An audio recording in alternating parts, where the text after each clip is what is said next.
एक बार पुनः स्वागत है आप सभी विद्यार्थियों का Subhash study centre YouTube channel पर। आज का यह वीडियो कक्षा 10 के सभी छात्रों के लिए काफ़ी ज़्यादा इम्पोर्टेंट होगा, क्योंकि इस वीडियो के द्वारा हम आपके साथ साझा करने वाले हैं हिंदी का जो प्री बोर्ड परीक्षा पर आधारित मॉडल पेपर है। और इस मॉडल पेपर का जो प्रश्न संख्या 6 यहाँ पर आप देख सकते हैं, निम्नलिखित का ससंदर्भ हिंदी में अनुवाद कीजिए। और यहाँ पर संस्कृत का गद्यांश दिया गया है और इस गद्यांश का आपको संदर्भ लिखना है और इसका हिंदी में अनुवाद लिखना है।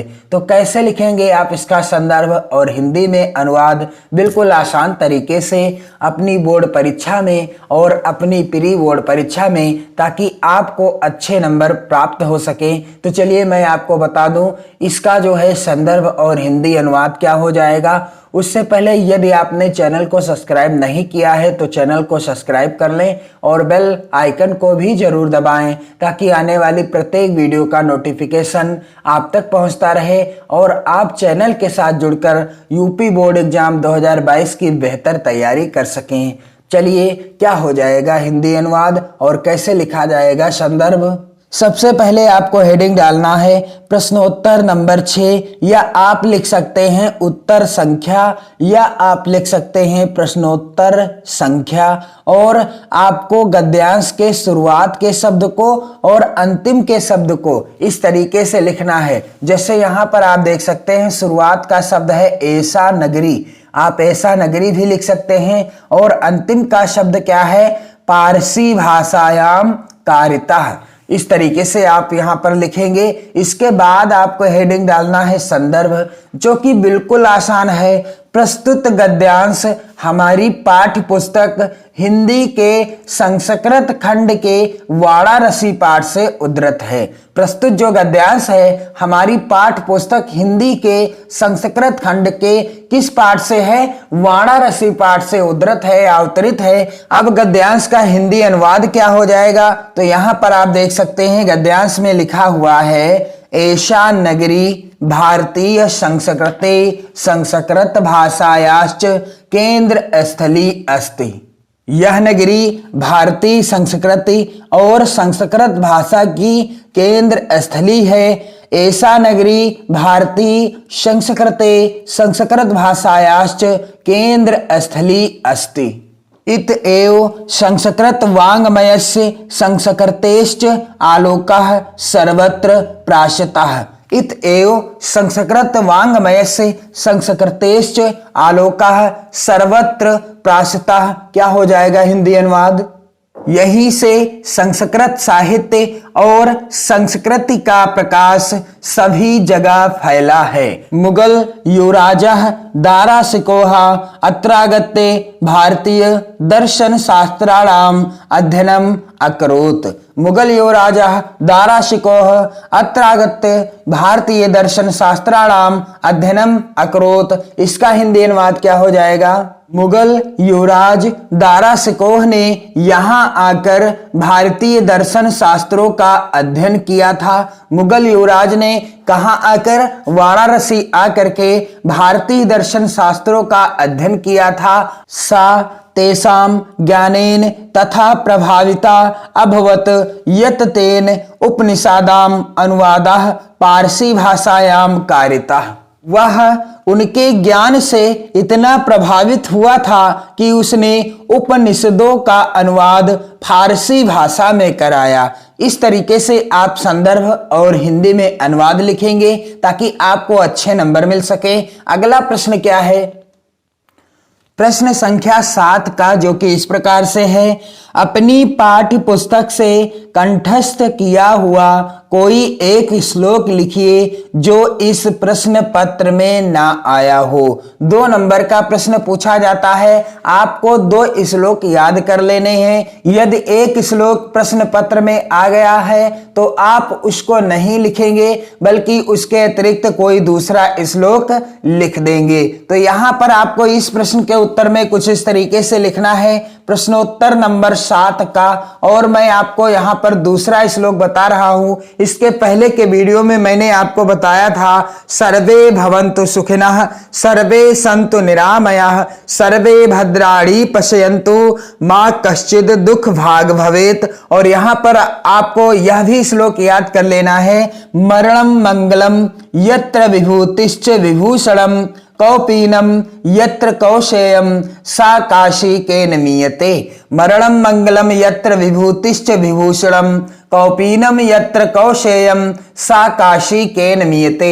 बिल्कुल आसान श्लोक है, आप इसे याद कर लें। और इसके अतिरिक्त जो मैंने आपको बताया है, सर्वे भवन्तु सुखिनः सर्वे सन्तु निरामयाः सर्वे भद्राणि पश्यन्तु मां कश्चित् दुख भाग भवेत्, 2 श्लोक आप याद रखेंगे। अगला प्रश्न पूछा गया है 7 खा के अंतर्गत निम्नलिखित में से किन्हीं 2 प्रश्नों के उत्तर संस्कृत में दीजिए। तो यहाँ पर आप देख सकते हैं संस्कृत के 5 प्रश्न दिए गए हैं। आपको किन्हीं 2 प्रश्नों के उत्तर देना है, जिसके लिए आपको यहाँ से 2 नंबर मिल जाएंगे। तो इस प्रश्न के उत्तर में मैं आपको बताऊंगा, पहला जो प्रश्न दिया गया है धीरः केन पूज्यते, और तीसरा प्रश्न है चंद्रशेखरः कः आसीत्। तो धीरः केन पूज्यते आप कैसे लिखेंगे उत्तर? प्रश्नोत्तर नंबर 7 खा, और 7 खा का कौन सा? पहला। और आपको इधर भी लिख देना है 7 खा का पहला, और उत्तर हो जाएगा धीरः धीरेण पूज्यते। बिल्कुल आसान सा उत्तर है, धीरः केन पूज्यते, तो उत्तर हो गया है धीरः धीरेण पूज्यते। और तीसरा जो प्रश्न पूछा गया है चंद्रशेखरः कः आसीत्, इसका उत्तर क्या हो जाएगा? प्रश्नोत्तर नंबर यहाँ पर 7 खा, और 7 खा का कौन सा? तीसरे का उत्तर आप लिख रहे हैं, तीसरा नंबर डाल दीजिए। तो उत्तर क्या हो जाएगा? चंद्रशेखरः प्रसिद्धः क्रांतिकारी देशभक्ता च आसीत्। चंद्रशेखरः प्रसिद्धः क्रांतिकारी देशभक्ता च आसीत्। ये दोनों प्रश्न मोस्ट इंपॉर्टेंट हैं 2022 बोर्ड एग्जाम के लिए भी। आप इन दोनों प्रश्नों को जरूर याद कर लीजिएगा। अगला प्रश्न पूछा गया है 8 का के अंतर्गत हास्य अथवा करुण रस की सोदाहरण परिभाषा लिखिए। चाहे आप हास्य रस की परिभाषा लिखें उदाहरण सहित, चाहे आप करुण रस की परिभाषा लिखें उदाहरण सहित, आपको सिर्फ 2 नंबर मिलने हैं। तो मैं आपको सलाह देना चाहूंगा कि आप करुण रस की परिभाषा उदाहरण सहित लिखें, क्योंकि आपकी पाठ्य पुस्तक में करुण रस की परिभाषा और उदाहरण बिल्कुल छोटा सा है। तो चलिए मैं आपको बता दूं कि कैसे लिखेंगे इस प्रश्न का उत्तर। क्या हो जाएगा उत्तर? आपको इस तरीके से बिल्कुल अच्छे से लिखना है, प्रश्नोत्तर नंबर 8 का अथवा, और आपको हेडिंग क्या डालनी है? करुण रस। और फिर आपको हेडिंग क्या डालना है? परिभाषा। करुण रस का स्थायी भाव शोक है। करुण रस का स्थायी भाव क्या है? शोक है। शोक नामक स्थायी भाव जब विभाव, अनुभाव और संचारी भावों से संयोग करता है तब करुण रस की निष्पत्ति होती है। बिल्कुल आसान सी परिभाषा है। करुण रस का स्थायी भाव क्या है? शोक है। शोक नामक स्थायी भाव जब विभाव, अनुभाव और संचारी भावों से संयोग करता है तब करुण रस की निष्पत्ति होती है। करुण रस का उदाहरण क्या हो जाएगा? तो यहाँ पर पहला उदाहरण है मणि खोए भुजंग सी जननी फन सा पटक रही थी शीश अंधी आज बनाकर मुझको किया न्याय तुमने जगदीश। मणि खोए भुजंग सी जननी फन सा पटक रही थी शीश अंधी आज बनाकर मुझको किया न्याय तुमने जगदीश। और करुण रस का एक दूसरा उदाहरण भी है जो कि बिल्कुल आसान है। हे खग मृग हे मधुकर श्रेणी तुम देखी सीता मृग नयनी। चाहे आप पहला उदाहरण याद कर लें, चाहे आप दूसरा उदाहरण याद कर लें, दोनों ही उदाहरण आसान हैं और दोनों ही उदाहरण किस रस के हैं? करुण रस के हैं। तो अगला प्रश्न यहां पर पूछा गया है 8 खा के अंतर्गत रूपक अथवा उत्प्रेक्षा अलंकार का लक्षण उदाहरण सहित लिखिए। और मैं आपको सलाह दूंगा कि आप रूपक अलंकार और उत्प्रेक्षा अलंकार अलंकार, दोनों अलंकारों का लक्षण उदाहरण सहित याद कर लें। आपकी परीक्षा में एक ना एक जरूर आएगा, ये 100% की गारंटी है मेरी। और यहां पर आप देख सकते हैं कि यह जो प्रश्न पूछा गया है 2 नंबर का पूछा गया है। तो इस प्रश्न के उत्तर में मैं आपको बताऊंगा रूपक अलंकार का लक्षण और उदाहरण। तो कैसे लिखेंगे इस प्रश्न का उत्तर, आप अपनी प्री बोर्ड अथवा बोर्ड परीक्षा में प्रश्नोत्तर नंबर 8 खा इस तरीके से आपको डालना है हेडिंग, और आपको हेडिंग डालना है रूपक अलंकार का लक्षण या परिभाषा। तो क्या हो जाएगा रूपक अलंकार का लक्षण, जहां उपमेय में उपमान का आरोप करके दोनों में अभेद कर दिया जाए वहां रूपक अलंकार होता है। जहां उपमेय में उपमान का आरोप करके दोनों में क्या कर दिया जाए, अभेद कर दिया जाए, वहां रूपक अलंकार होता है। बिल्कुल आसान सा लक्षण है रूपक अलंकार का। और उदाहरण क्या है इसका, इस तरीके से आपको हेडिंग डालना है उदाहरण। और पहला उदाहरण यहां पर मैं आपको बता दूं, राम कथा सुंदर करतारी संशय विहग उड़ावन हारी। राम कथा सुंदर करतारी संशय विहग उड़ावन हारी। और दूसरा उदाहरण है चरण कमल बंदो हरिराई। दूसरा उदाहरण क्या है, चरण कमल बंदो हरिराई। दूसरा उदाहरण क्या है, चरण कमल बंदो हरिराई। और यह जो है सूरदास जी का पहला पद है और मोस्ट इंपॉर्टेंट भी है 2022 बोर्ड परीक्षा के एग्जाम के लिए। इसका वीडियो आपको चैनल की प्लेलिस्ट में मिल जाएगा, जिसमें मैंने इस पद का संदर्भ, व्याख्या एवं काव्यगत सौंदर्य से रिलेटेड वीडियो उपलब्ध करा दिया है। और सूरदास जी के जितने भी पद हैं सभी का संदर्भ वीडियो, सभी का संदर्भ, व्याख्या एवं काव्यगत सौंदर्य से रिलेटेड वीडियो आपको चैनल की प्लेलिस्ट में मिल जाएगी। और अगला प्रश्न यहां पर क्या पूछा गया है, प्रश्न संख्या 8 गा के अंतर्गत सोरठा अथवा रोला छंद की परिभाषा लिखिए तथा उदाहरण भी दीजिए। तो यहां पर आप देख सकते हैं 2 नंबर का यह प्रश्न आता है। और मैं आपको सलाह देना चाहूंगा कि आप सोरठा छंद की परिभाषा और उदाहरण याद कर लें, क्योंकि रोला छंद की परिभाषा और उसका उदाहरण काफी ज्यादा बड़ा हो जाता है और आपको मिलने सिर्फ यहां से 2 नंबर ही हैं। तो आप सोरठा छंद की परिभाषा और उसका उदाहरण याद कर लीजिएगा। तो क्या हो जाएगा इस प्रश्न का उत्तर, आप कैसे लिखेंगे सोरठा छंद की परिभाषा और उसका उदाहरण। प्रश्नोत्तर नंबर 8 गा, और यहां पर आप हेडिंग डालेंगे सोरठा और हेडिंग क्या पड़ेगी, परिभाषा। और क्या हो जाएगी परिभाषा, सोरठा में 4 चरण होते हैं। सोरठा में कुल कितने चरण होते हैं, 4 चरण होते हैं। इसके पहले और तीसरे चरण में, सोरठा के पहले और तीसरे चरण में 11-11 मात्राएं तथा दूसरे और चौथे चरण में 13-13 मात्राएं होती हैं। दूसरे और चौथे चरण में कितनी कितनी मात्राएं होती हैं, 13-13 मात्राएं होती हैं। पहले और तीसरे चरण के अंत में गुरु लघु आते हैं। बिल्कुल आसान सी परिभाषा है, सोरठा में 4 चरण होते हैं। इसके पहले और तीसरे चरण में 11-11 मात्राएं तथा दूसरे और चौथे चरण में 13-13 मात्राएं होती हैं। पहले और तीसरे चरण के अंत में गुरु लघु आते हैं। और इसका उदाहरण क्या हो जाएगा सोरठा छंद का, आपको हेडिंग डालना है उदाहरण। और क्या हो जाएगा उदाहरण, जेहि सुमिरत सिद्धि होए गणनायक करिवर बदन करहूं अनुग्रह सोए बुद्धि राशि शुभ गुण सदन। तो यह पहला चरण है। और इस चरण में कितनी मात्राएं होंगी, चलिए गिन लेते हैं। यहां पर 1 मात्रा, यहां पर 1 मात्रा, ये जो है इसे लघु कहा जाता है और इसे 1 गिना जाता है। इसे क्या गिना जाता है, संख्या में 1 गिना जाता है। और यहां पर भी 1 मात्रा है। सुमिरत में 1, 2, 3, 4 मात्राएं हैं। और सिद्ध में 1, 2 और यहां पर 2 मात्रा जहां होंगी वहां पर इस तरीके के अंग्रेजी के अक्षर के समान बनेगा। और इसे हम कहते क्या हैं, इसे कहते हैं गुरु।